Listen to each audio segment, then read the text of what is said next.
Hello everyone, it's me, Rufus, again. So today I want to talk about why it hurts so much to be single. So it is an inevitable feeling, I think, for many people in our age range, but for people of any age.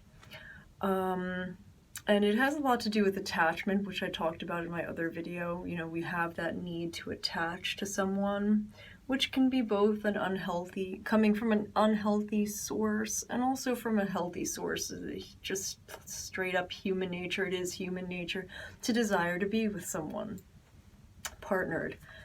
So if you think about it, think about the fact that we live in a society where, for instance, 25-year-olds are most often always with somebody in a relationship. A 25-year-old is still a kid, very much a kid, and society also acknowledges this as true.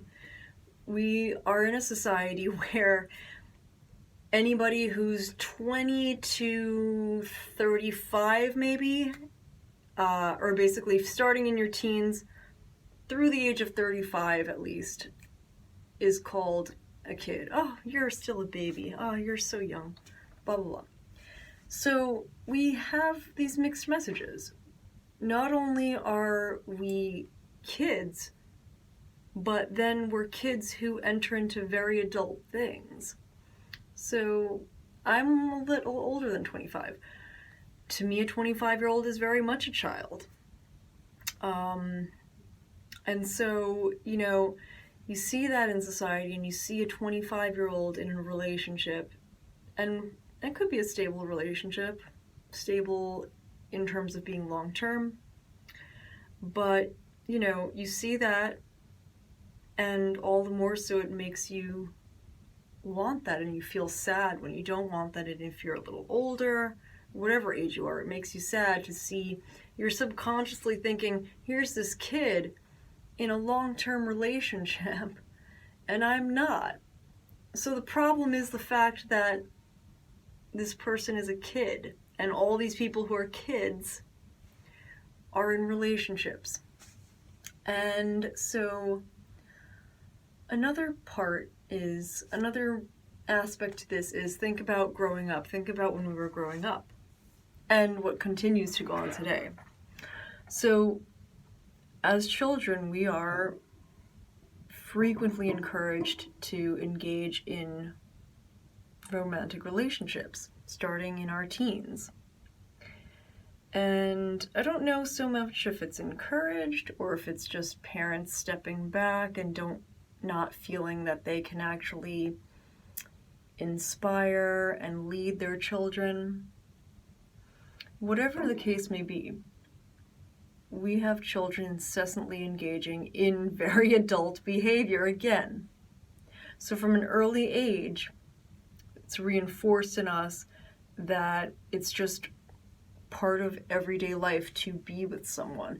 And then the message also gets across then that you are with someone just for the sake of being with someone, because otherwise you're alone, even if you have friends. So what is not encouraged, sadly, is the concept of true, loving, deep friendship.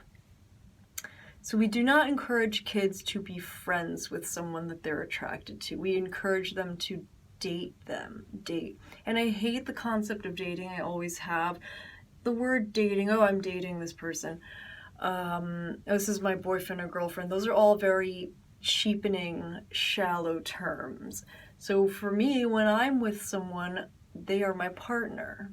And I don't date someone. I am in a relationship, a committed relationship with them. Terminology says a lot about a person and how they think and how they view things, right? So the terminology that they use. So from a very early age, we encourage children to engage in adult behavior. And the truth is, as a teenager, a young adult, people from the age of 20 to 35, you would feel much more fulfilled if you were encouraged to befriend the person that you are interested in as a partner and truly befriend them. Be their friend. Get to know them. Spend time together. Don't rush into kissing and other things. Things that we won't mention. Because this is the root of why we feel of why it hurts to be single. Because we do not encourage true friendship. I was raised Catholic. I am a person of faith.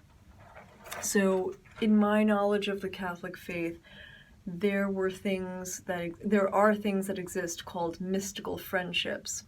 And this occurred frequently amongst the saints, but it can occur amongst anyone.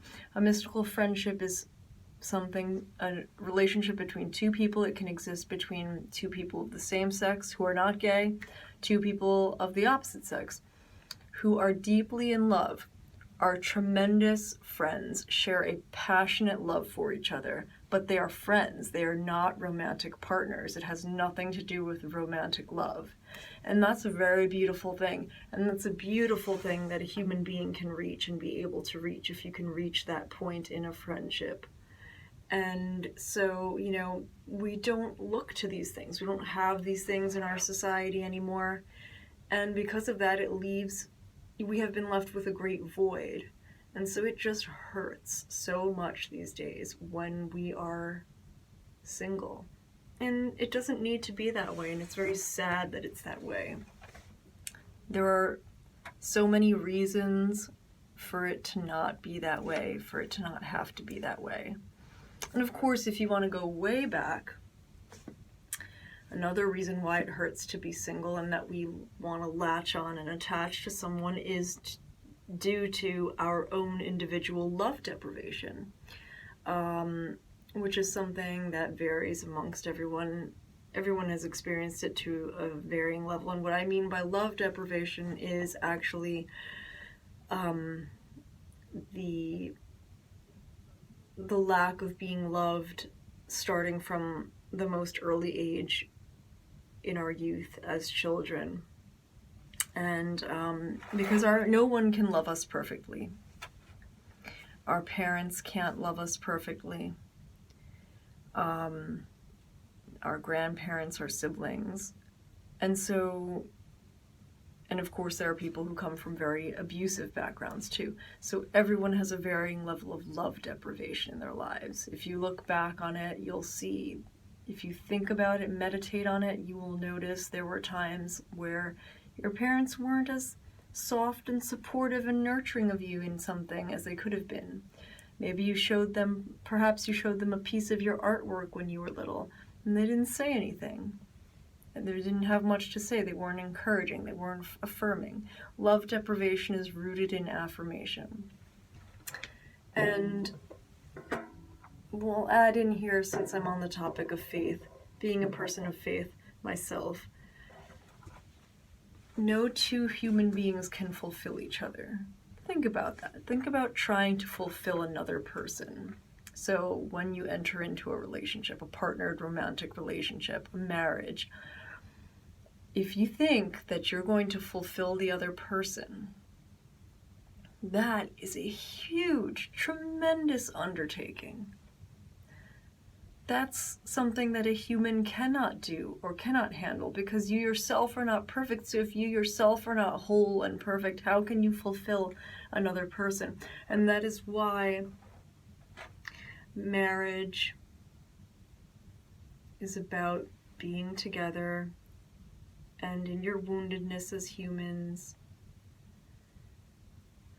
you look upward to God, and it's God who will fulfill you. And I know I'm sorry to get into this for people who are not of faith, but that is just my understanding of it, and I am not trying to push my views on anyone at all. But that is my understanding of it, my sincere understanding. So, in essence, we are created to try to make a saint of our spouse. So we try to make saints of each other. So anyway, thank you for listening, and I hope that you found some comfort, some truth in what I had to say today. All right, peace and cheers. Take care.